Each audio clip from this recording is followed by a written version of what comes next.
Now, let's say someone using my AI-powered tool, the Pro Health Information Exchange Coach, starts by saying something like, okay, I need to integrate a lab system using Health Level 7 version 2 to an electronic medical record that uses FHIR. A clear, common problem statement. Exactly. What happens next is key. The tool doesn't just spit out a generic textbook answer. It starts by asking for context. Ah, context is everything. It really is. It wants to understand your role. Are you a developer, an analyst, a project manager? What's your level of experience? Beginner, intermediate, expert? And what are the specifics of the project you're actually working on? Is it off-the-shelf software or something custom? Because the advice needs to change based on those factors. Totally. A solution for a beginner business analyst on a custom EMR project is going to look very different from what maybe a senior interface developer needs for a standard implementation. That tailoring of the response is crucial. I mean, generic information often just misses the mark, doesn't it? It doesn't provide actionable guidance for your specific situation. You nailed it. So in this case, let's say the user was a newer business analyst working on a project with a custom electronic medical record. The tool provided a step-by-step breakdown. Okay, walk us through that. Right. First, it explained the fundamental concept, the big picture. It said basically those lab messages in the older format, specifically the ones called ORU R01 messages. The observation result message. Yeah, exactly. They need to be translated into the newer formats equivalents. In FHIR, those are called Diagnostic Report and Observation Resources. Got it. So mapping the old concepts to the new ones, that's the foundational piece. Understanding which pieces of information in one system correspond to which pieces in the other. Precisely. Then the tool outlined the journey the data takes, the data flow. Okay. It described how the lab system sends specific chunks of information, things like the message header, the patient's identification details, the actual test results in those OBX segments. The core data. Then it explained that an integration engine, that middle piece, acts as a translator. It takes that older HL7 V2 format and transforms it into the newer FHIR format. The magic black box, sometimes. Oh, sometimes, yeah. And finally, it clarified that the custom electronic medical record then receives this translated FHIR information through its API, its application programming interface. Right. Visualizing that flow of information from the sending system through the engine to the receiving system, that makes the whole process much more understandable, less abstract. It does. Next, the tool identified who needs to be involved to make this integration successful: the stakeholders.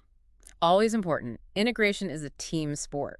It absolutely is. So this includes the interface developers, the people actually building the connections. It includes the teams at the lab who manage their system, the team responsible for the electronic medical record, and crucially, the clinical validators. Yes, the clinicians who actually look at the data and say, does this make sense? Is it accurate? Exactly. Their sign-off is critical. Right. And here's where it gets really practical. The tool highlighted potential problems to watch out for. Pitfalls. Oh, the gotchas. Always good to know those up front. Definitely. Things like missing LOINC codes, those universal codes for lab tests. Without them, comparing results across systems is really hard. Yeah, that's a big one. Or mismatches in how dates and times are recorded. Timestamp issues can cause all sorts of confusion. Time zones, formats. Yeah, been there. It also pointed out that a single lab test result in HL7, that OBX segment, might actually need to map to multiple FHIR observation components or handle results that come in parts. That multiplicity needs careful handling during the translation. Right, that one-to-many mapping can be tricky. And then there are the ever-present challenges of making sure patient identification is accurate across both systems. Patient ID mapping errors are, well, bad news. Very bad news. These are the kinds of very specific, often technical details that can easily derail an integration project if you're not watching out for them proactively. Couldn't agree more. And then it pinpointed exactly how AI, artificial intelligence, can actually assist with these specific challenges. Okay, so how does AI fit into this picture? Well, it can help in understanding those often complex HL7 V2 messages or decoding them. It can intelligently suggest how the data elements map to the FHIR resources. So helping with that mapping table creation. Yes, potentially speeding that up significantly. It can also assist in finding and fixing errors when the transformation, doesn't work as expected. Debugging help. That could save a lot of time and headaches. Definitely. And it can even help in creating the technical documents needed for the integration, like specifications or mapping documentation. Interesting. So it's about using AI to handle some of the more, let's say, automatable or pattern recognition heavy aspects of the integration. Exactly. Freeing up the human experts, the analysts, the developers, the clinicians, to focus on the more complex problem solving, the edge cases, and ensuring that clinical accuracy and safety. Makes sense, leveraging AI as an assistant, essentially. That's a great way to put it. Finally, the Pro HIE Coach gave concrete next steps specifically for that business analyst. Actionable things. Like what? Go get sample HL7 messages from the lab system, real ones. Get the technical documentation for the electronic medical records API. You need to know how to send data to it. Standard project management stuff, but crucial. Absolutely. Then start creating a detailed mapping guide, that V2 to FHIR table, showing how each piece of data corresponds. And it even suggested, very practically, starting small. So, Pick a single common lab panel first. Get that working end-to-end before trying to tackle every possible lab test the system sends. that recommendation to start small and iterate is, well, it's really valuable practical advice for any complex integration project, not just healthcare. Get a win, learn, then expand. Exactly. And that's what I realized. This AI tool, it isn't just providing information dump. It's offering a real-world strategy, a mini roadmap. Right. The Pro Health Information Exchange Coach isn't just giving you textbook definitions.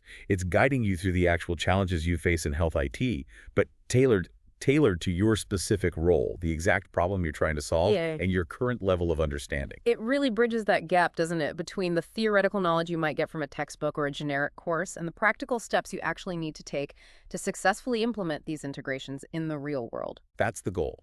So whether you're leading a big integration project or maybe just getting ready for an important meeting with stakeholders and need to sound confident, or you're simply trying to gain a clearer, deeper picture of how health information exchange truly operates under the hood, a tool like this can be incredibly helpful. I can see that. And as I mentioned, if you're looking to go even deeper and really become an expert in this field, the Pro HIE Coach is actually a core part of my comprehensive course. So the tool is part of a bigger program. It is. The course is designed specifically for health IT professionals like you who want to lead with confidence, have real clarity on these complex topics, and ultimately, advance their careers. It makes sense to bundle that practical tool with deeper learning. I think so.